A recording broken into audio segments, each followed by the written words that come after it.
이 시간 함께 나누실 말씀 열왕기상 12장 25절에서 30절까지 말씀입니다.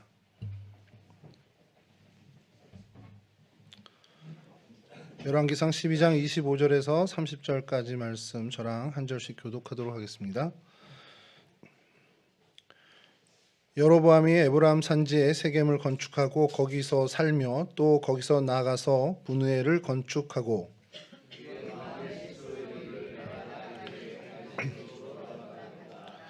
만일 이 백성이 예루살렘에 있는 여호와의 성전에 제사를 드리고자 하여 올라가면 이 백성의 마음이 유다 왕 된 그들의 주 르호보암에게로 돌아가서 나를 죽이고 유다의 왕 르호보암에게로 돌아가리로다 하고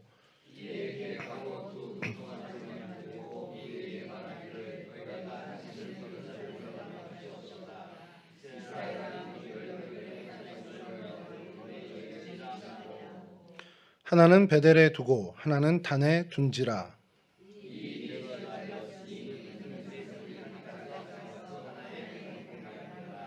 아멘. 오늘 저희가 살펴볼 성경의 장소는 단입니다. 단이라는 뜻은 이제 하나님이 심판하신다라는 뜻으로 이제 사전적인 의미를 갖고 있고요. 야곱 이스라엘의 이제 아들 중에 하나였죠. 그래서 그 지파 역시 그 후손 이제 단 지파도 가나안 땅을 이제 점령한 후에 땅을 이제 분배를 받게 됩니다. 원래 단 지파의 영토는 이제 베냐민 지파의 이제 서쪽, 그리고 에브라임 지파의 아래쪽, 그리고 유다 지파의 위쪽 그 사이에 있는 그 해안가. 지금으로 치면은 팔레스타인 그 가자 지구 쪽 인근에 있는 그 땅에 그쪽 약간 이제 위쪽에 있는 그 해안가를 받았죠. 근데 거기에서 이제 머물면 좋은데 그곳에서 이제 아모리 족속을 다 몰아내지 못하게 됩니다. 못하게 돼서 사사기 17장과 18장 그 사이에 이제 단지파가 이주하는 그 기사가 등장을 해요. 그래서 이제 북쪽으로 가면서 그 당시의 이름은 이제 라이스 혹은 레셈 혹은 레센이라고 불렸던 그 도읍에 이제 정착을 하고 그것을 이제 차지하게 됩니다. 그 땅을 이제 점령하고 나서는 그 땅의 이름을 더 이상 라이스라고 부르지 않고 자신들의 지파 이름, 조상의 이름을 따서 단이라고 그 동네, 그 땅 이름을 정하게 되죠. 그래서 이제 그곳, 그 도읍이 이제 단이라고 이제 지금까지 불려지게 됐고요. 그래서 지도를 좀 먼저 보시면 첫 번째 지도인데요. 예, 뭐 저희가 이제 익숙하게 된 이스라엘 지도입니다. 맨 아래 이제 염해가 있고 요단강 줄기를 따라 쭉 올라가면 이제 갈릴리 호수가 보이죠. 그리고 갈릴리 호수 제일 위쪽으로 올라가면 저희 지금 내비게이션 표시가 있는데 그 위가 헤르몬산입니다. 헐몬산, 헤르몬산이라고 하는 헤르몬산인데 거기 이제 그 산 가장 아래쪽 그 산에서 내려와서 가장 첫 번째 평야가 되는 도시 거기가 바로 단입니다. 그러니까 오늘날에는 저기를 텔단이라고 불러요. 그래서 저희가 계속해서 반복해서 듣게 됐지만 이 텔이라는 게 이제 그 언덕 이런 의미를 갖고 있는 단어잖아요. 그 텔단 그러면 약간 이제 구릉지대에 있는 그 도시라는 얘기를 합니다. 그래서 텔단이라는 곳이 있는데 구글 지도를 여러분 한번 시간 되시면 한번 좀 찾아보시면 좋을 것 같은 게 여기 굉장히 좀 여러분들이 보실 만한 게 정말 많습니다. 텔단이 국립공원이 돼 있어요. 그 텔단. 좀 더 이제 다음 지도 보시면 좀 이제 확대를 해서 보여드리면 예. 이렇게 갈릴리 호수가 아래 있고 그 위로 이제 갈릴리 호수에 이제 유입되는 물이 저 헤르몬산에서부터 이렇게 들어오죠. 그리고 그것이 이제 그 갈릴리 호수를 거쳐서 요단강으로 흐르게 됩니다.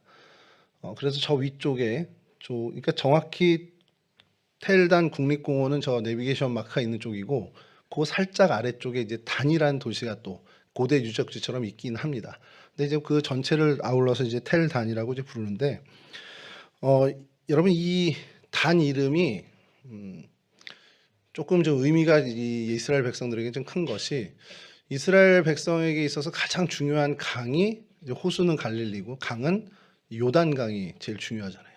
이 요단강이 왜 이름이 요단강이 됐을 것 같습니까? 요단이라는 이름, 뭐 강이야 뭐 그냥 강이니까 요단이라는 이름이 왜 어디서부터 여러분 왔을지 혹시 생각해 보신 적 있습니까? 요단이 요가 어디로부터입니다. 그리고 단은 단으로부터. 이게 단으로부터 흐르는 강이 요단강입니다. 그게 좀 언뜻 이해가 안 되죠. 저희가 이제 알고 지금까지 계속 들어왔던 것 중에 하나가 요단강의 그 저상류, 요단강의 그 물의 원천이 어디냐 그러면 헤르몬산에서 이렇게 흐르는 물이다 이렇게 생각을 하잖아요. 그래서 그냥 헤르몬산만 생각을 하지 이 요단이 단으로부터라는 이름의 뜻을 가졌던 것은 별로 저희가 간과하고 넘어갔는데 실제로 물 수량의 반 이상이 헤르몬산에서 오는 게 아니라 이 요단, 이 단, 텔 단에서부터 오게 됩니다.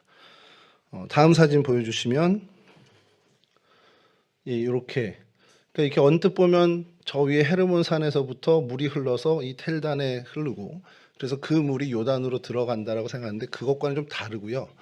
헤르몬산에서 흐르는 물은 별도로 요단으로 흘러 들어가고 이 단에서 물이 솟습니다. 샘물이 솟아서 그게 이제 요단 강이 되어 이제 갈릴리 호수에 들어가고 요단강으로 흐르게 되죠. 그래서 그 강을 요단강 단으로부터라는 이름을 짓게 된 거죠. 원래 이 단의 이름이 이제 원래 이름은 단이 아니었습니다. 그래서 라이스 성경에 이제 라이스라고 되어 있는데 뭐 히브리 발음으로는 라이쉬 이렇게 되는데 이게 사자란 뜻을 갖고 있고 그다음에 개역 개정 저희가 지금 쓰는 개역 개정엔 레셈이라고 이제 등장을 합니다. 이 다른 이름을 레셈이라고 하는데 그 전에 개역 한글에서는 레센이라고 이제 부르던 그 땅입니다. 여기를 정복할 때 단지파가 이제 그 블레셋 그 아모리 족속 이쪽 사람들에게 이제 들들 볶여서 이제 북쪽으로 올라가면서 새로이 거주할 땅을 이제 찾는데 정탐꾼 5명을 먼저 보내서 그쪽 동네가 어떤지 보는 겁니다. 그래서 점령할 만하네 하고선 쳐들어가서 이제 거기를 무찌르고 그 땅을 차지하게 되는 거죠. 그래서 이제 그 단의 역사가 이제 그때부터 시작이 된 사사 시대부터 이제 시작이 된 겁니다. 또 그리고 이제 그 시작된 그 사사 시대에 시작된 단 외에도 또 이 단이 성경에서 주목받게 된 것은 오늘 우리가 읽은 성경 이 이야기인데 여로보암 1세가 이곳에 산당을 세운 것이 가장 결정적인 일이 되죠. 단에 있었던 사건 중에 가장 어떻게 보면 큰 사건이 바로 이 금송아지 산당을 세운 것입니다. 그리고 난 다음에 역사적으로는 이제 바하사 왕 때 이 지금 아람이죠. 아람이라고도 하고 또 수리아라고도 하고 원래 이제 오늘날의 발음은 시리아라고 하는데 그것을 이제 베나단 왕이 이곳을 정복한 기사 이제 그것이 이제 이 단이 이제 등장하는 일이고 역사적으로 일어나는 일이고 이게 다시 회복된 때가 있었는데 정확히 언제 다시 회복됐다라는 기록은 없는데 이제 역사학자들 추정은 여로보암 2세 때 다시 이 땅이 회복됐다라고 이제 추정을 하고 있습니다. 이런 역사를 갖고 있고요. 이제 이 단이 그럼 성경에서 어떻게 등장하는지를 좀 잠깐 살펴볼 텐데 창세기 14장 14절입니다. 아브라함이 그의 조카가 사로잡혀 있음을 듣고 집에서 길리고 훈련된 자 318명을 거느리고 단까지 쫓아가서 지난번에도 한번 저희가 이제 읽었던 본문이긴 한데 이 조카 롯이 잡혀가서 집에서 길렀던 훈련시켰던 사람 318명을 거느리고 아브라함이 추격해서 그 롯을 구출해냅니다. 그때 어디까지 쫓아갔냐 그러면 성경 창세기 14장에선 이 단까지 쫓아갔다는 거예요. 저 밑에서부터 단까지 쫓아가서 롯을 구해낸 겁니다. 굉장히 먼 거리를 이제 쫓아가서 한 거죠. 이렇게 이제 성경에 첫 번째로 단이 등장하는 게 이 창세기에 등장을 하고요. 물론 이제 그때 당시에는 단이란 이름을 안 갖고 있을 때지만 이제 후대에 기록될 때 그 지명이 이제 단이다 보니까 거기까지 단까지 쫓아갔다 이렇게 얘기를 하는 겁니다. 그다음에 이제 지파별로 분배할 당시에 이제 단지파가 이제 뽑은 이 내용하고 더불어서 이 단이 등장을 하는데 여호수아 19장 40절에서 48절까지 근데 이제 40절과 47, 48절만 좀 읽어드리면 일곱째로 단 자손의 지파를 위하여 그들의 가족대로 제비를 뽑았으니 하고서 쭉 기업대로 나옵니다. 뭐 소라, 에스다올, 이르세메스 뭐 이걸 뽑았다는 기록이 쭉 나오다가 47절에 단지파에 대한 설명이 이렇게 부연 설명이 됩니다. 그런데 단지파의 경계는 더욱 확장되었으니 이는 단 자손이 올라가서 레셈과 싸워 그것을 점령하여 칼날로 치고 그것을 차지하여 거기 거주하였습니다. 그들의 조상 단의 이름을 따라서 레셈을 단이라 하였더라. 단 자손의 지파가 그에 딸린 가족대로 받은 기업은 이 성읍들과 그들의 마을들이었더라. 단 지파에 분배된 땅을 이제 언급하면서 제비 뽑아서 여기를 얻었는데 그런데 얘네들이 그 경계를 더 확장해서 저 북쪽까지 레셈까지 가서 그 사람들과 싸우고 그를 차지해서 단이라고 이름 지었어를 이 여호수아에서도 이제 기록을 하고 있습니다. 여호수아 때 일어난 사건이냐 그건 아닌데 여호수아서를 기록할 당시에 이 부분, 이런 일이 그때 있어서 단지판 여기까지 지경이 확장됐어라는 것을 기록한 거죠. 레셈과 싸웠다고 했는데 이게 개역 개정에는 말씀드린 것처럼 레셈이고 개역 한글에선 레센이라고 이제 발음합니다. 그러니까 이게 발음 차이가 아주 미묘해서 뭐 레셈 레센이 같은 건데 뭐 레셈이 좀 더 원어에 가깝다라고 해서 이제 한글 성경에선 이제 개역 개정과 세번역에선 레셈으로 이제 기록하게 됐습니다. 그리고 성경에 또 등장하는 것은 사사기 18장 27절에서 29절인데요. 단 자손이 미가가 만든 것과 그 제사장을 취하여 라이스에 이르러 한가하고 걱정 없이 사는 백성을 만나 칼날로 그들을 치며 그 성읍을 불사르되 28절입니다. 그들을 구원할 자가 없었으니 그 성읍이 베드르흡 가까운 골짜기에 있어서 시돈과 거리가 멀고 상종하는 사람도 없었음이었더라. 단 자손이 성읍을 세우고 거기 거주하면서 이스라엘에게서 태어난 그들의 조상 단 이름을 따라 그 성읍을 단이라 하니 그 성읍의 본 이름은 라이스였더라. 라이스를 점령한 얘기를 하는 겁니다. 여기서 저희가 주목할 만한 것이 단 자손이 미가에 만든 것, 미가가 만든 신상을 얘기하는 겁니다. 그리고 그 제사장, 미가의 집에서 레위 소년 하나를 잡아다가 너 제사장 해라, 우리 집안 제사장 해라 하고 제사장을 세웠는데 이 단지파 사람들이 그 신상을 탈취하고 이 제사장을 데리고 가면서 야, 너 한 집의 제사장이 좋겠니? 이 지파의 제사장이 되면 좋겠니? 그러면서 이제 데리고 간 그 얘기를 하는 겁니다. 그렇게 데리고 가서 이 북쪽 라이스까지 이르렀는데 아까 말씀드린 것처럼 정탐을 보냅니다. 정탐을 보냈더니 한가하고 걱정 없이 사는 백성들을 만난 거예요. 그래서 이거 그냥 쳐들어가면 되겠구나 해서 그 성읍을 쳐들어가서 점령을 한 겁니다. 그리고 29절 말씀처럼 이스라엘에게서 야곱에게서 태어난 그들의 조상 단의 이름을 따라 그 성의 이름을 단이라 하니 그 이름은 본래 라이스였더라. 그러니까 라이스, 레셈, 레선, 단 이게 다 같은 이름입니다. 이렇게 해서 이제 단지파가 라이스를 점령하는 이 기사에 단 이름이 어떻게 보면 가장 돋보이게 이제 등장을 하고요. 그 다음에 저희가 이제 참 많이 들었던 것 중에 하나가 사사기 20장 1절을 먼저 좀 보면요. 이에 모든 이스라엘 자손이 단에서부터 브엘세바까지와 길르앗 땅에서 나와서 그 회중이 일제히 미스바에서 여호와 앞에 모였으니. 그러니까 사무엘이 미스바로 모은 사람들을 이제 모이게 되는데 이스라엘 백성들이 모이게 되는데 뭐 사무엘 때도 그렇게 있고요. 모이게 될 때 어디서부터 어디에 있는 사람들이 다 모이냐? 단에서부터 브엘세바의 사람이 다 모인다. 근데 이때는 이제 사사기 시대니까 길르앗 지역, 요단 동편의 사람들도 이제 오는 겁니다. 그래서 그 기사라는데 이렇게 단에서부터 브엘세바 얘기가 나오고요. 사무엘상 3장 20절에 이제 사무엘 얘기에서는 이렇게 나옵니다. 단에서부터 브엘세바까지 온 이스라엘이 사무엘은 여호와의 선지자로 세우심을 입은 줄 알았더라. 그러니까 사무엘이 여호와 하나님께서 세우신 선지자야라는 것을 온 이스라엘 백성이 다 알았어. 근데 그걸 표현할 때 단에서부터 브엘세바에 있었던 온 이스라엘 사람들, 이때 이제 길르앗이 좀 빠지죠. 그렇게 얘기를 하면서 이스라엘 전체를 지목할 때, 이스라엘 전체를 이야기할 때 단에서 브엘세바까지 이게 마치 관용어구처럼 이제 등장을 하는 겁니다. 그러니까 성경에 이 표현은 굉장히 많이 나와요. 오늘 좀 뭐 사사기 20장이랑 사무엘상 3장만 이제 봤지만 단에서 브엘세바는 뭐 수없이 많이 나옵니다. 우리나라 뭐 한라에서 백두까지 이거 뭐 제가 대학 다닐 때 참 많이 들었던 얘기인데 뭐 한라에서 백두까지 뭐 혹은 백두에서 한라까지 이렇게 표현하는 이 땅 우리 이제 한민족을 얘기할 때 그렇게 얘기를 하는데 이스라엘 백성들도 마치 그처럼 어떤 자신들 전역, 이스라엘 전역을 지칭하는 관용어로 이 사용할 때 이 단을 지목을 합니다. 그러니까 단이 최북단이고 브엘세바가 최남단이라는 것을 의미하는 거죠. 이렇게 이제 성경에 또 등장을 하고요. 그 다음에 이제 성경에 등장하는 또 하나는 이제 오늘 우리의 본문입니다. 이게 사실 제일 중요한 일 중에 하나죠. 베델과 단에 금송아지 산당을 설치하는데 이 사건을 갖고 오늘 좀 말씀을 나누려고 하는 부분인데요. 이게 이스라엘 백성에게 정말 끝까지 올무가 되는 사건이 되는 거죠. 열왕기상 12장 28절에서 31절인데 이거는 뭐 제가 한번 더 다시 읽어드리겠습니다. 이에 계획하고 두 금송아지를 만들고 무리에게 말하기를 너희가 다시는 예루살렘에 올라갈 것이 없도다. 이스라엘아 이는 너희를 애굽 땅에서 인도하에 올린 너희들의 신들이라 하고 하나는 베델에 두고 하나는 단에 둔지라. 그러면서 이제 이 일이 죄가 되었으니 이는 백성들이 단까지 가서 그 하나에게 경배함이더라.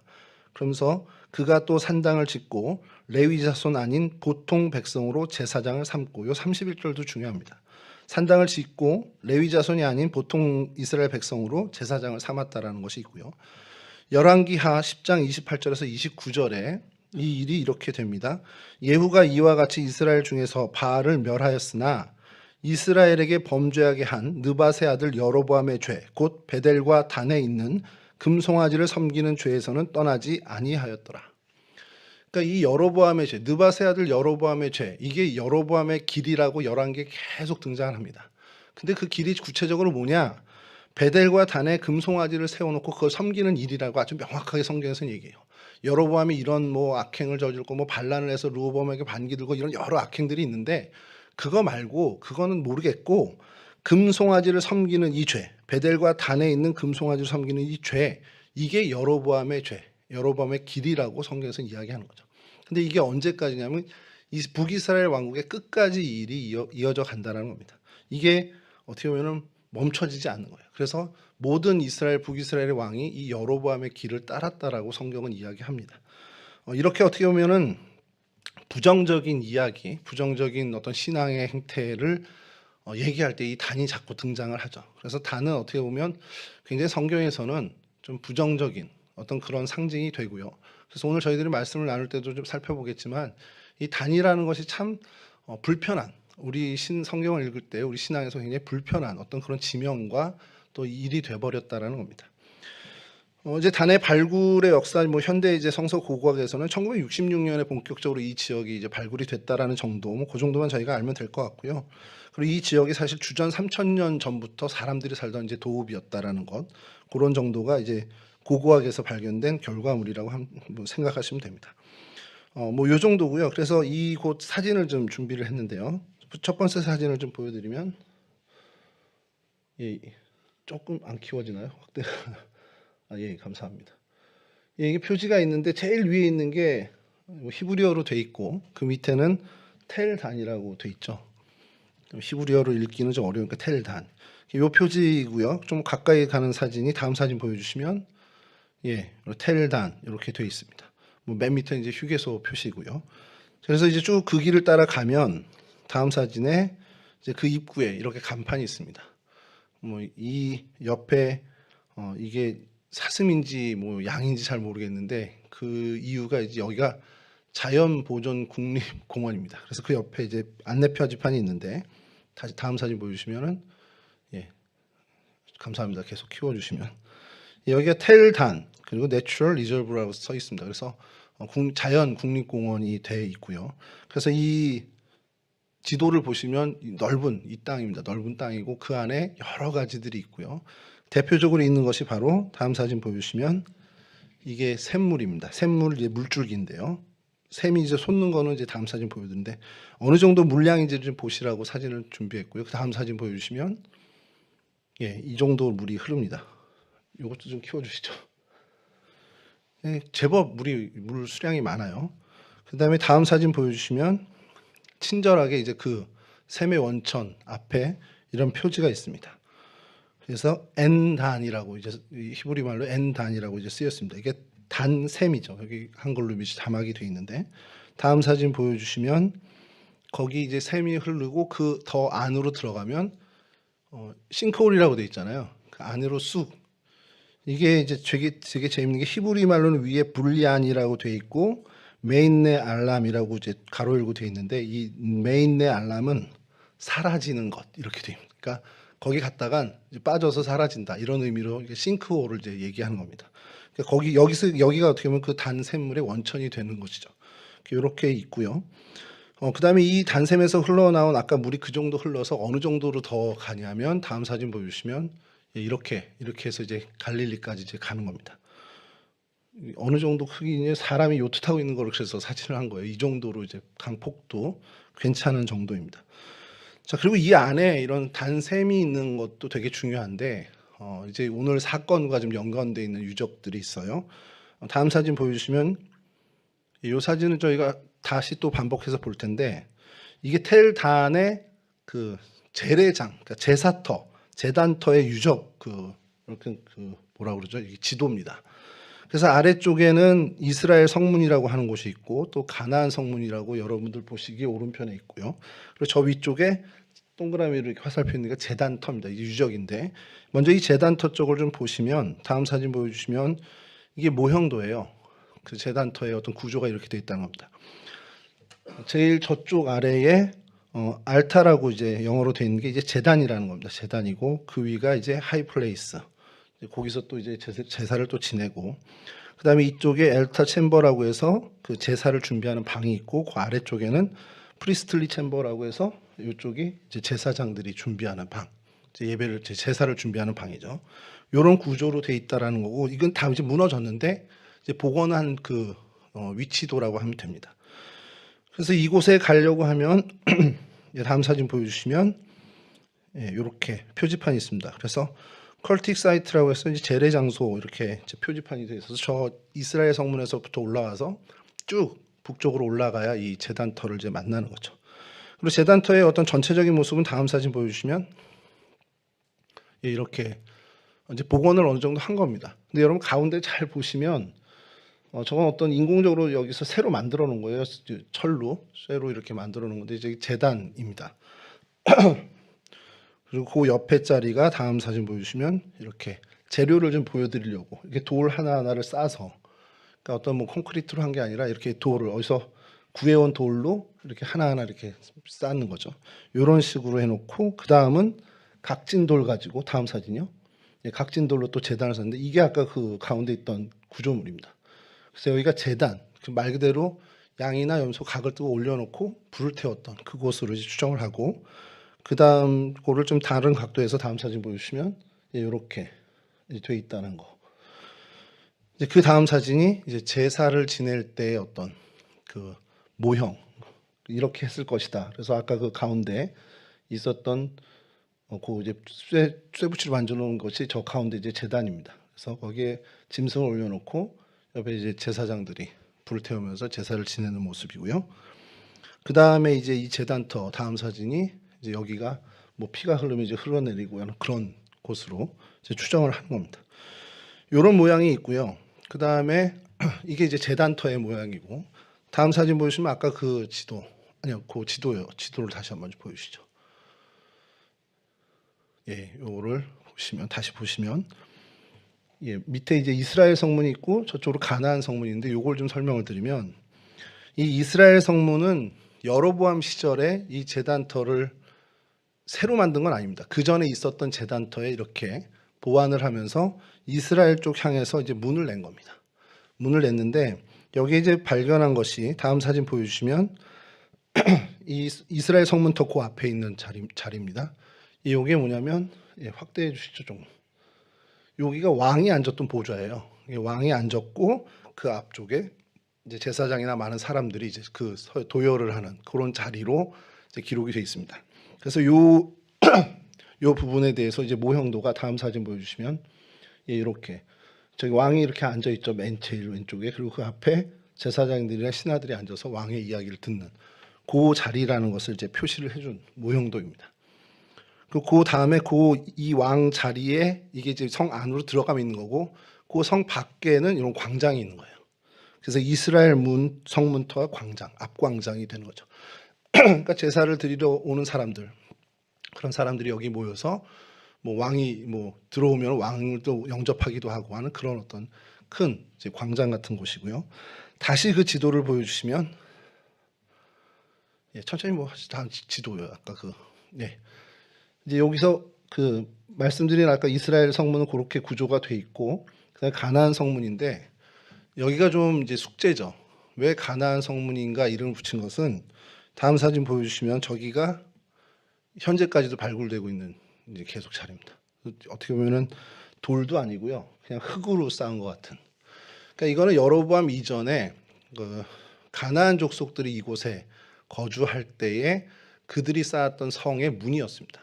그러니까 이스라엘의 문은 그 다음에 생긴 문이고 이때 이 문이 먼저 있었고 그래서 이거를 발굴하면서 가나안 문이라고 이제 이름을 붙인 거죠. 그러니까 여로보암 이전 가나안 족속 때에 이 어떤 제단터 성으로 사용했던 이곳 그러니까 라기스 뭐 그런 이름을 갖고 있을 때였겠죠. 그때 성으로 사용하던 그 출입문이 지금 복원되고 있는 중입니다. 이게 최근 사진이에요. 2023년 사진이니까 2023년 12월인가 그러니까 한 1년 정도 된 사진입니다. 그래서 이만큼 지금 계속 복원 작업이 되고 있고요. 그래서 이런 어떤 이 자리가 예전에 우상신을 섬기던 제단으로도 사용되었었고 여로보암 시대에 와서 여기를 다시 그 황금 송아지, 금 송아지를 놓았던 어떤 우상 숭배의 자리로 사용을 하게 된 거죠.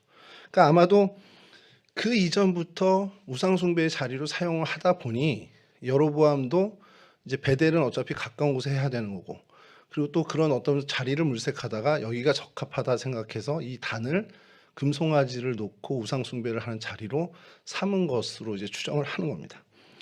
이제 다음 사진 보여주시면 이 지역에 이런 어떤 우상 숭배가 이제 만연해 있다라는 것을 증명하는 게 이 단뿐만 아니라 단에서 이제 갈릴리 쪽 그 호수로 내려가는 길에 보면 가이사라라는 동네가 있습니다. 저희가 전에 한번 이 시간에서 수요 예배 때 한번 살펴봤는데, 그래서 이 가이사라에 자세히 보면 뭔가 이렇게 표시들이 있는데 이게 템플 오브 판이라고 되어 있습니다. 그러니까 판신전이에요. 판신전이 뭐냐면 염소신을 얘기합니다. 염소신을 섬기는 신전이에요. 그래서 그 다음 사진 보여주시면 염소신전이 어떤 모양이었냐. 예, 좀 더 크게 해주시죠. 절벽 안에 이렇게 굴을 파서 신전을 이렇게 했던 것이 이제 복원이 돼서 이걸 이제 추정도로 그림으로 그려놓은 겁니다. 그러니까 어마어마하게 이쪽 동네에 그런 또 우상 숭배가 만연해 있던 동네라는 거죠. 뭐 가나안 족속이 다 그랬었던 것처럼 이 지역도 이런 어떤 우상 숭배의 어떻게 보면 그 근거지, 어떤 우상 숭배에 있어서 좀 앞서 나갔던 동네인 것은 틀림없다라는 것을 보여주는 유적들이 이제 고고학적인 발견들을 하게 됐죠. 그리고 이제 다음 사진은 보너스인데요. 어딜 가도 한국인 관광객을 위한 이런 한글 간판, 오렌지 주스 100% 이렇게, 석류 100% 이렇게. 이것도 이제 찾아보다가 이런 게 다 있네. 그래서 이 지역에 이런 것들이 있습니다. 이렇게 지금 저희가 단에 대해서 좀 살펴봤는데 사실은 뭐 더 많아요. 뭐 블로그를 봐도 다녀오신 분들이 사진 올린 것도 있고, 또 이제 홍순아 목사님 같은 경우 이제 유튜브에다가 여기 다녀오신 또 그 영상들 올리셨는데 그거를 좀 다 보기에는 시간이 좀 그래서 요 정도로 저희 보시면, 나중에 좀 여러분 구글이라든지 인터넷 좀 찾아보시면 정말 많은 어떤 자료들을 좀 얻을 수 있는, 요 단이 단에서부터라는 뜻이라는 것, 요거를 한번 좀 말씀을 드렸던 것 같은데 저 기억이 좀 가물가물해서 좀 다시 한번 말씀을 드리고요. 그래서 오늘 이 단지파가 점령한 이 단이라는 곳, 라이스, 레셈이라고 불렸던 이곳에 대해서 저희가 있었던 이 사건을 좀 이야기하면서 좀 어떤 교훈을 좀 얻어보려고 하는데요. 먼저 이 지역이 단이 되는 그 과정에서 이 단지파가 점령하는 그 일이 사사기 18장 7절에 다시 한번 이제 말씀을 드리면, 이에 5사람이 떠나 라이스에 이르러 거기 있는 백성을 본즉, 여기서부터 좀 중요합니다. 염려 없이 거주하며 시돈 사람들이 사는 것처럼 평온하며 안전하니 그 땅에는 부족한 것이 없으며 부를 누리는 시돈 사람들과 거리가 멀고 어떤 사람과도 상종하지 아니함이라. 그러니까 단지파 사람들이 이제 정탐을 하는데 너무 적절한 곳인 게, 이 사람들이 정말 염려 없이 평안하게 거하는 거예요. 근데 그 이유 중에 하나가 인근 도시와 멀리 떨어져 있는, 사실은 오늘로 치면 이제 오지 같은 경우죠. 근데 거기에 부족함이 없고 풍성한 어떤 그런 농작물이나 이런 것들이 충분한 그런 곳이라는 겁니다. 그러니까 원군을 청하기도 어렵고 쳐들어가면 확실하게 제압할 수 있겠다라는 그 정탐을 한 곳이라는 겁니다. 그러니까 이 단지파 사람들이 이곳을 점령하기 전부터 미리 정탐해서 쉽게 정복할 수 있음을 알아낸 거죠. 그리고선 즉시로 어떻게 보면 정복을 하게 됩니다. 전쟁에 어떻게 보면 굉장히 좋은 성과가 난 거죠. 이들이 지혜롭게 어떻게 정탐도 하고, 그리고 아주 용맹을 떨쳐서 그것을 아주 쉽게 제압을 해서 자신들의 이제 영토로 만든 거죠. 그래서 그랬을 거라는 이제 성서학자들의 해석이, 이렇게 너무 쉽게 어떻게 보면 너무 성공적인 점령을 하다 보니 이 사람들이 좀 기고만장해진 거 아니겠냐라는 얘기를 하는 거예요. 근데 저희가 성경에서 계속 보면은 볼수록 뭔가 실패 없이 계속 성공하는 성공가도를 달리는 사람들의 가장 큰 취약점이 뭐냐면 오만해지고 교만해지는 거죠. 일전에 제가 이제 한참 전인데 대통령 후보로 나오신 한 분이 계셨는데 뭐 그분은 인생 자체가 막 승승장구하면서 오신 거예요. 지금까지 뭐 여러 뭐 이렇게 기업도 잘 살리고 뭐 세계적인 기업도 만들고 또 이제 광역단체장을 할 때도 뭐 성공적으로 그 일을 임해요. 그렇게 해서 다 대통령 후보까지 나왔는데 어느 분이 그 얘기를 하더라고. 그 후보의 가장 큰 단점이 뭐냐? 그랬더니 뭔데요? 그랬더니 실패를 해보질 않았어. 근데 그게 굉장히 좀 와닿더라고요. 그래, 실패를 해보지 않아서 이 사람은 정말 모든 게 다 자신 있구나. 자기 마음대로 다 할 수 있는. 근데 그러다 부딪히면 대처할 수 없겠구나 생각을 했습니다. 여러분, 우리가 잘 알고 있는 사울 왕도 아말렉에게 대승을 거둔 다음에 그는 교만해졌습니다. 그 전까지는 하나님께 정말 매달리고 하나님 앞에 참 겸손했던 사람인데 그런 어떤 승승장구하는 하나님이 복을 주셔서 그 이겨내는 승리하는 길을 걸으면 걸을수록 결국 그가 하나님 앞에서 오만해지고 결국엔 하나님의 말씀을 거역하는 데까지 나가게 되죠. 다윗도 마찬가지입니다. 그 오랜 그 고난기 속에서는 그렇게 하나님의 마음에 합한 자답게 하나님께 매달리며 자신을 스스로 정말 정결하게 살피던 사람이 정말 모든 어떤 정복 전쟁을 다 이루고 평안함에 이르게 되자 그는 정말 안일해졌고 결국 밧세바를 범하는 죄를 범하게 되죠. 그런 어떤 모습을 보면서 이 단지파 역시도 자신들이 거처를 옮기면서 이렇게 쉽게 점령하고 이거 하다 보니 야 이거 되네 이런 생각으로 쉽게 오만에 빠진 것은 아니겠냐라는 생각을 해보게 됩니다. 왜 그러냐면 이스라엘 지파는 공동체예요. 이스라엘 전체는 지파 공동체입니다.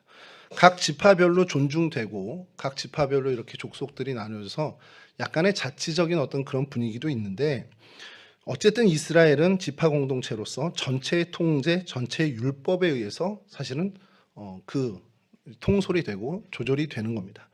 그러니까 어떻게 보면 하나님의 법에 따라서 통치를 받게 돼 있는 게 이스라엘 지파 공동체인데 이 단지파가 이곳을 힘으로 정복한 다음에 어떻게 했냐라는 거예요. 정복하는 그 모든 과정 속에서 정말 엉뚱한 일을 하는데 그 대표적인 행위가 지파 자체, 그러니까 지파 전용 제사장을 세우는 거예요.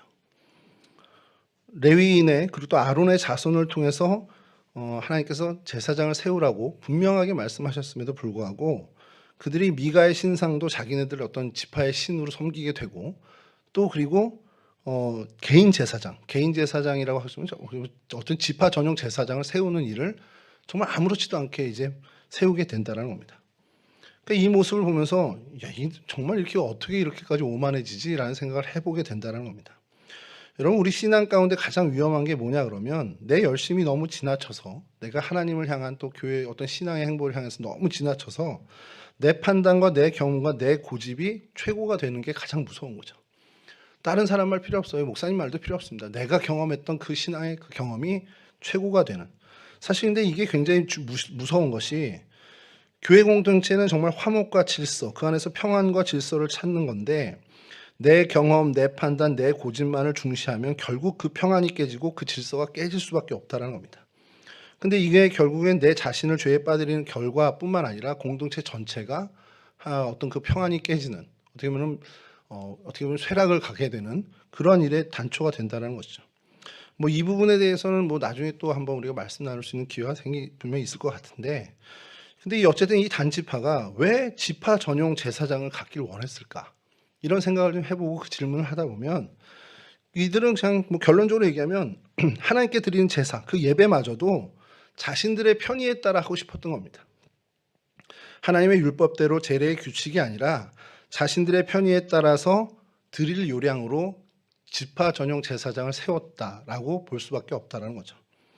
이 모습을 보면서 우리 스스로들도 좀 살펴야 된다는 거예요. 내 자신의 신앙을 좀 살펴야 되는 것이 내가 하나님을 만족시키고 하나님의 뜻을 이루어 드리려는 신앙 행보를 걷는지 아니면 내 자신의 어떤 종교적인 자긍심이나 종교적인 욕구 그것을 위해서 봉사하고 헌금하고 그것을 위해서 내가 신앙생활을 걸어가는지 정말 어쩌면 보면 무서운 눈으로 어떻게 보면 냉철한 눈으로 나 자신을 살펴볼 필요가 있다는 겁니다.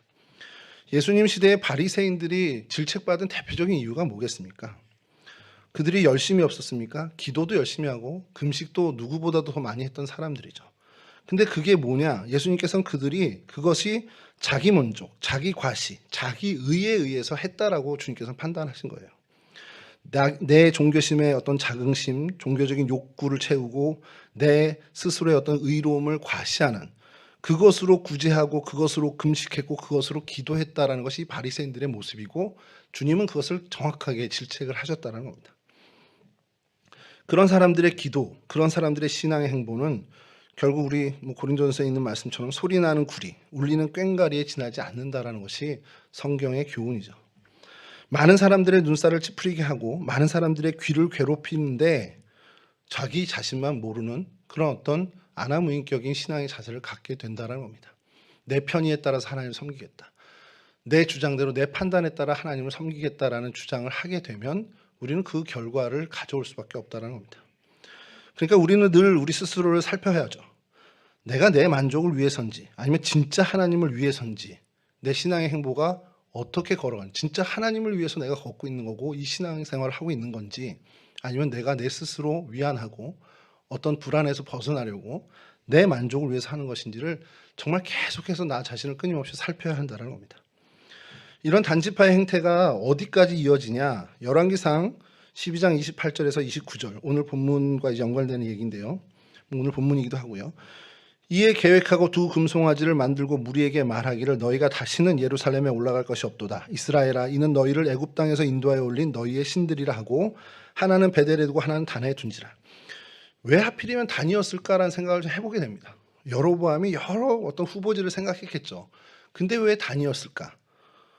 여러분 이 단지파의 이런 어떤 오만과 개인 전용 어떻게 보면 전용 지파장을 세우고 하나님을 자기들의 편의에 따라서 예배하겠다는 그들의 그 마음이 결국 어떻게까지 이어졌냐? 이 여로보암 시대에 와서 그 정말 있어서는 안 되는 일, 금송아지를 세우는 일까지도 벌어지게 된다는 겁니다. 그러니까 그 원인이 사실 이 단 지파에서부터 시작된 것으로 우리는 본다라는 거죠. 단의 금송아지를 세워서 단을 정치적으로 또 종교적인 어떤 희생양으로 삼는 거죠. 그건 여로보암의 잘못입니다. 분명히 여로보암의 잘못인데 이미 오래전부터 스스로 이스라엘의 신앙을 버린 야훼 신앙을 벗어난 그래서 어떤 우상 숭배자로서의 살아가는 그 단지파의 모습 그 잘못 또한 무시할 수 없다라는 거예요.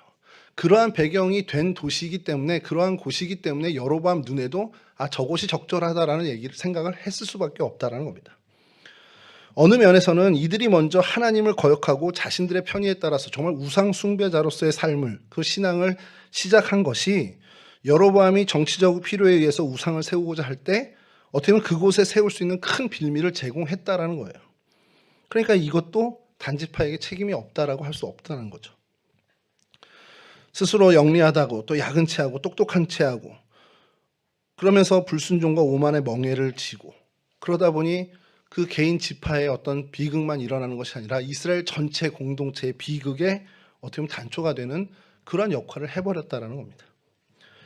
그래서 오늘 이 금송아지 우상이 세워진 이 단의 이 사건을 좀 보려고 하는데 이게 굉장히 세 가지 큰 상징을 갖고 있다는 겁니다. 그래서 첫 번째 이 단의 상징은 예루살렘으로부터 멀어졌다라는 상징을 갖고 있어요. 지리적으로 예루살렘에서 가장 먼 곳입니다. 실제로 지리적으로 가장 먼 곳이에요. 여로보암이 세겜과 분회를 건축하고 베델의 우상을 세우고 그리고 난 다음에 안심을 못해서 한 곳을 더 지어놨는데 예루살렘으로부터 가장 먼 곳을 생각한 겁니다. 그리고 거기에 공교롭게 단이 있었죠. 근데 여러분 단 땅이 본래부터 어떻게 보면 우상 숭배의 모습을 가졌다는 거. 하나님의 그 규례를 다 어기고 야훼 신앙을 버리고 자신들의 어떤 신앙으로 마치 우상 숭배자와 같은 그런 모습을 섬기고 있었다는 것. 그거 외에도 하나님의 성전이 있는 예루살렘부터 지리적으로 가장 먼 곳에 있었다라는 그러니까 예루살렘으로부터 멀다라는 상징을 갖고 있는 땅이 단이라는 곳입니다. 왜 그러냐? 여로보암이 생각했겠죠. 예루살렘으로부터 멀면 멀수록 좋다. 왜냐하면 예루살렘으로 모이는 것을 막기 위해서 세우는 거잖아요. 그러니까 예루살렘으로부터 멀면 멀수록 좋은 거예요. 그러니까 먼 곳에 있는데 단이 저런 모습도 갖고 있어 너무너무 좁은 곳이죠. 근데 여러분 이게 우리에게 굉장히 중요한 의미를 주는 게 이 사탄의 역사가 어떻습니까? 사탄이 근접하지 못하는 사람은요. 항상 교회 중심에 있으면서 봉사하고 하나님께 헌신하고 신앙생활을 하는 사람한테는 근접 못합니다. 교회를 좀 멀리하고 어떻게 보면 목회자들 좀 경험하면서 멀리하고 그러니까 어떻게 보면 성전 뜰만 밟고 가는 이러한 사람들이 사탄의 공격거리가 될 때가 많다라는 거예요. 내 신앙이 정말 어떤 교회의 중심에 그리고 어떻게 보면 정말 하나님 가까이 머물게 될 때 우리는 하나님으로부터 보호를 받는 그런 신앙의 걸음을 걸을 때가 많습니다. 그런데 하나님과 거리를 두고 뭐 불가근 불가원이라고 해서 교회 가까이 가면 갈수록 난 상처받으니까 안 되죠. 어느 정도 적당히 거리를 둬야 돼. 이게 요즘 애들한테는 굉장히 나이스한 얘기가 돼요.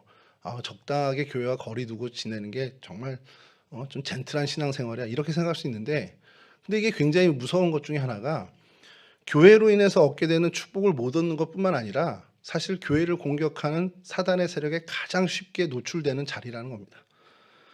그러니까 우리가 믿는 사람들이 교회를 멀리한다, 목회자를 멀리한다, 이거는 정말 공격의 빌미를 주는 굉장히 위험한 것이라는 것을 인지할 필요가 있다는 겁니다.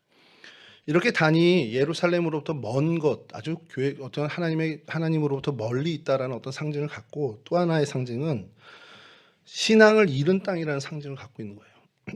멀다라는 것은 결국 야훼 신앙에서 거리가 생겼다. 그러니까 여호와 하나님으로부터 멀어졌다라는 것. 이것은 달리 얘기하면 신앙을 잃었다라는 것을 얘기합니다. 여러분, 우리 예수 그리스도를 믿는 우리 하나님의 백성은 우리가 거하는 그 자리가 거룩한 곳이 되어야 합니다. 근데 그 곳이 거룩한 곳이 되기 위해서 제일 첫 번째 선결되어야 되는 것은 하나님이 함께 하셔야 한다는 거죠. 그러니까 하나님이 우리와 함께 하시기 때문에, 임마누엘의 하나님이 되어 주시기 때문에 우리의 직장, 우리의 일터, 우리의 가정이 거룩한 곳이 되는 거죠. 내가 거룩해서 거룩한 곳이 되는 게 아니라 하나님이 우리와 함께 하시기 때문에 그 자리가 거룩해지고 우리가 가진 직업이 성직이 된다라는 겁니다. 근데 우리가 하나님과 거리를 둬요. 뭐 변두리에 있는 것처럼 정말 멀리 가고 하나님과 정말 동떨어지고 하나님 어느 정도 거리를 두고 싶습니다 하고서 이게 젠틀한 신앙이죠. 지내면 그만큼 하나님과 거리가 멀어진 건 달리 얘기하면 신앙이 약화됐다라는 것을 얘기하는 거죠. 지난주에도 한번 말씀을 드렸지만 신앙이 좋아지면 좋아질수록 하나님 면에, 하나님 앞에, 하나님 얼굴을 구하며 하나님께 나아가는 게 정상입니다. 근데 지난주 요나도 우리가 좀 살펴봤지만 하나님의 낯을 피해서 다시스로 도망가는, 이건 이미 그 신앙이 병들었다라는 것을 보여주는 예라는 겁니다. 여러분, 우리가 변두리의 믿음을 갖는다면, 하나님으로부터 그렇게 멀어진다면 하나님 나라에 해를 끼치는 그런 어떤 단초를 제공하는 사람들이 될 수밖에 없다는 것을 우리가 늘 경계해야 한다는 것이죠. 이렇게 단이 예루살렘으로부터 멀다라는 상징을 가지면서 동시에 또 뭐냐, 우상 숭배의 상징이 되어버린 땅이 됐습니다. 말씀드린 것처럼 여로보암이 우상제단을 세울 장소로 서슴없이 단을 지정했죠. 우상 숭배의 본거지가 본격적으로 된 겁니다. 근데 여러분, 이때 성경에 아무것도 등장하지 않는 정말 좀 저희가 생각해야 될 거 하나가, 그 지역에 거주하는 단지파 사람들이겠죠. 아무도 반대를 안 해요. 저는 그게 그냥 지나치고 읽다가 이 본문을 이제 단을 생각하면서 이제 계속 이 본문에 대해서 생각을 하는데, 야, 뭐 누구라도 나와서, 지파의 우두머리라도 나와서 야, 불가하오 이렇게 한마디는 해야 되는 거 아니야? 이런 생각이 든 거예요. 요즘 이제 어제 오늘 계속 뉴스에 크게 뜨는 뉴스 기사가 뭡니까? 여기 저희 가까이 있는 한 여대가 남녀공학이 된다, 뭐 그런 의결을 한 것도 아니래요. 그냥 대학발전위원회에서 남녀공학으로 좀 하면 어떨까라는 의견이 나왔다는 겁니다. 그랬더니 어떻게 학생들이 어떻게 하죠? 꽈잠바라 그러죠. 요즘 학교 잠바 벗어서 그 길목과 광장에 다 벗어놓고 락커로 뭐 공학 반대, 그래서 총장실 점검하고, 그리고 그 설립자 흉상 이제 막 계란 던지고 뭐 이렇게 하는 거예요. 극렬한 반대를 합니다. 여로보암이 금송아지 단에다 좀 세우면 어떨까 얘기를 하고 추진할 때, 그쪽에 살던 사람들이 그래도 야훼 신앙을 지키는 사람들이었다면 요 여대에 반하는 그 정도는 아니더라도 반대 의사가 나와야죠. 근데 아무도 반대하지 않았습니다. 그냥 그런 일이 너무 스스럼 없이 자연스럽게 일어난 거예요. 여러분, 이거를 우리 스스로에게도 한번 적용해 봐야 돼요. 신앙적인 요소가 아닌 것, 사단의 문화, 어떤 사단적인 요소가 들어오는데 아무런 반응이 없어. 나는 하나도 안 불편해. 그렇다면 여러분, 내 스스로 한번 점검해 볼 필요가 있다는 거예요. 요즘 교계의 가장 핫 이슈가 되는 게 뭡니까? 포괄적 차별금지법입니다. 뭐 어떤 인권 면에서는 그게 당연히 있어야지 이런 주장할 수도 있습니다. 근데 신앙적인 면에서 그것을 바라봤을 땐 도저히 용납할 수 없는 요소들이 너무 많아요. 근데 그게 추진된다고 하는데 뭐 나는 하나도 안 불편해, 뭐 나만 아니면 되지, 이런 마음이 있다? 그럼 스스로 한번 정확히 나를 한번 짚어봐야 된다는 겁니다. 그것 때문에 속상하고 마음 아프고 기도해야죠. 그게 어떤 건강한 신앙을 가진 사람들의 반응이다라는 겁니다. 근데 우리 성도들 가운데는 이런 어떤 일들에 뭐 아무렇지도 않아 이 정도는 아니라 스스로 앞장서는 사람들도 있다는 걸 보면서 참 안타깝죠. 그러니까 그러면서 하나님을 섬기는 일인데 그 열심을 내면 낼수록 하나님을 거역하는 일이 되는 경우가 저런 경우가 있구나라는 생각을 좀 해보게 된다는 겁니다. 여러분, 하나님을 섬기는 명목으로 하나님을 대적할 수 있다라는 경계를 우리는 항상 가져야 돼요. 내 자신의 의, 내 판단, 이것으로 교회에 열심 내고 신앙생활을 내면 낼수록 교회의 평안이 깨져, 교회의 질서가 깨져. 그렇다면 내가 하나님을 섬긴다고 하면서 하나님을 대적하는 꼴이 된다는 것을 늘 우리가 경계해야 됩니다. 내 열심이, 내 어떤 저 열정이 교회의 질서를 깨고 있나? 내가 내 열심을 낼수록 교회의 평안이 깨지고 있나? 그렇다면 다시 한번 좀 생각해 볼 필요가 있다는 겁니다. 여러분, 그런 사람, 내 자신이 어떤 사탄의 어떤 도구가 될 수 있다는 것을 생각하면서 나가야 된다는 거죠. 포괄적 차별금지법을 추진하는 국회의원들도 있지만 거기에 앞장선 많은 목사님들이 사실 있어요. 저는 그게 굉장히 안타까운 겁니다. 그분들은 정말 무슨 자신들의 어떤 판단과 자신들의 신앙의 어떤 근거에서 그것을 찬성하면서 나가겠죠. 근데 그것이 열심을 내면 낼수록 전체 교회의 어떤 신앙을 무너뜨리는, 교회의 질서를 무너뜨리는 일이 된다면 그건 정말 굉장히 딱한 경우가 된다는 것을 우리가 생각해 볼 필요가 있다는 겁니다. 이렇게 다른 우상 숭배지의 어떤 본거지가 되는, 상징이 되면서 본격적으로 우상 숭배가 시작이 됩니다. 단에서 이 여로보암의 우상 신전을 세우고 그러면서 이스라엘 범죄의 원죄 그리고 총체, 멸망의 근원이 되는 일이 시작됩니다. 여러분, 열왕기 상하에 계속 등장하는 것이 여로보암의 길, 앞서 말씀드린 것처럼 여로보암의 길이 마치 후렴구처럼 계속 반복돼요. 그 일의 시작이 바로 오늘 이 본문에서부터 시작이라는 겁니다. 하나님 앞에 죄가 크다 작다 사실 없죠. 어떻게 보면 큰 죄 작은 죄 없겠지만 조금 구분해야 될 것이 있는 것이 나만 죄 짓고 많은 일과 남에게까지 영향을 미치는 죄, 이거는 좀 구분할 필요가 있다는 겁니다.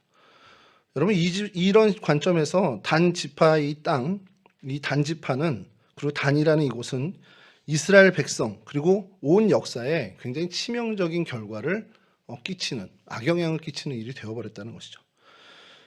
세 번째로 이 단은 타락의 상징이 됐습니다. 요것만 하고 좀 마칠 텐데, 요거는 좀 그렇게 긴 얘기는 아닌데 왜 타락의 상징이 됐냐?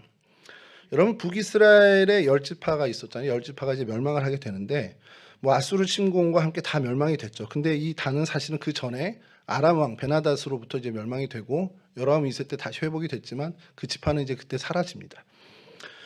이 변두리 쪽에 있는 우상 숭배의 어떤 대표적인 어떤 단, 그리고 그 지파는 상실된 이스라엘의 어떤 대표격이 돼버린 거죠. 여러분, 이게 굉장히 두려운 것 중에 하나가, 우리가 하나님을 버리고 교회를 버리고 하나님을 외면해. 내가 하나님을 버렸어.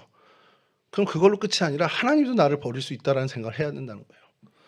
여러분, 사무엘상 15장 23절입니다. 이는 거역하는 것은 점치는 죄와 같고 완고한 것은 사신 우상에게 절하는 죄와 같음이라. 왕이 여호와의 말씀을 버렸으므로 여호와께서도 왕을 버려 왕이 되지 못하게 하셨나이다. 사무엘이 사울에게 하는 얘기죠. 당신 하나님 버렸지, 하나님도 당신 버려, 이 얘기하는 겁니다. 여러분, 이거 굉장히 두려운 얘기잖아요. 이 두려움으로 한 번 더 저희가 읽어야 되는 말씀이 히브리서 6장 4절에서 6절입니다. 한 번 빛을 받고 하늘의 은사를 맛보고 성령에 참여한 바가 되고 하나님의 선한 말씀과 내세의 능력을 맛보고도 타락한 자들은 다시 새롭게 하여 회개할 수 없나니 이는 그들이 하나님의 아들을 다시 십자가에 못 박아 드러내놓고 욕되게 함이라. 두려운 말씀 아닙니까? 한 번, 그러니까 성경의 말씀이에요. 한 번 빛을 받고 하늘의 은사 맛보고 성령에 참여한 바가 되고 하나님의 선한 말씀과 하늘의 능력을 경험한 난 뒤에, 그런 다음에 타락하게 되면 그 사람은 다시 새롭게 회개할 수 없다라는 게 성경의 말씀입니다. 물론 하나님이 하시면 됩니다. 근데 그만큼 이게 엄청난 위중한 죄라는 것을 성경에서는 이야기하는 거죠. 여러분, 이거 굉장히 우리가 새겨야 할 말씀이라는 거예요. 정말 끝까지 내 믿음을 길을 지키는 게 얼만큼 중요한지를 깨닫게 해주는 말씀이죠. 여러분, 이제 추가적으로 여담이 되는 얘기가 되겠지만 이 단지파에 대해서 많은 전승들이 있어요. 그 대표적인 게 뭐냐면 계시록 2장 6절 그리고 2장 15절인데요. 요걸 좀 같이 설명하면서 이제 니골라를 얘기하겠습니다.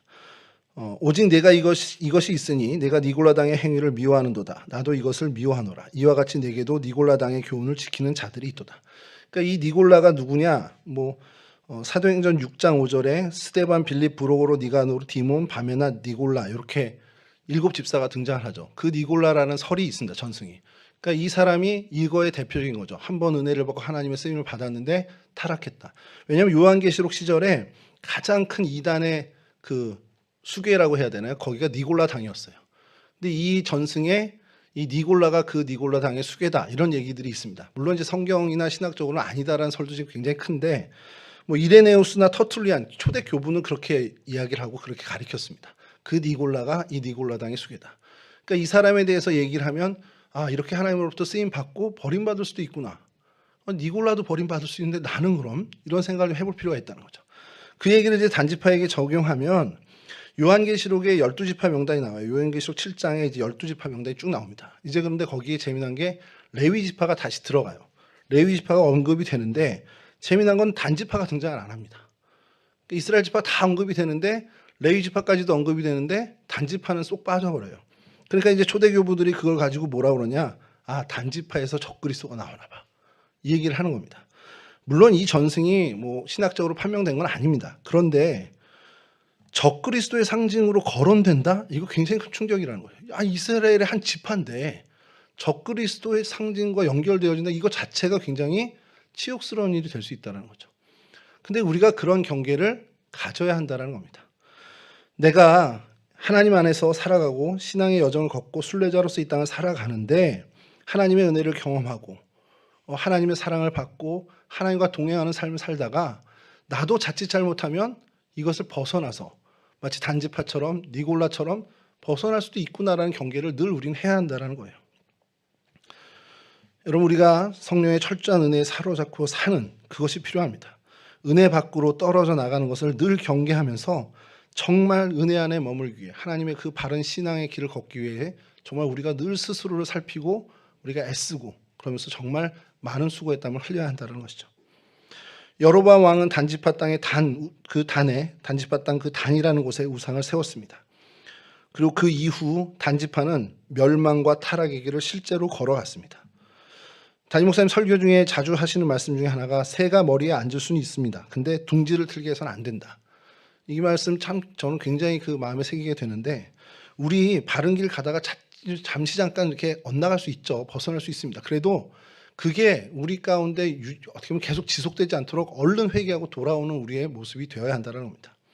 그러니까 늘 우리 스스로를 살피면서 내가 하나님 앞에 바른 신앙의 길, 바른 순례자의 길을 걷는 데 집중하는 그런 삶을 저희가 살아야 한다는 것이죠. 이렇게 말씀의 거울에 나 자신을 비추고 정말 게으르지 않는 신앙의 삶을 끝까지 완주하는 저와 여러분이 되실 수 있기를 주님의 이름으로 간절히 축원합니다. 우리 찬송하고 마칠 텐데요. 그 전에 잠깐 우리 합심해서 기도하겠습니다.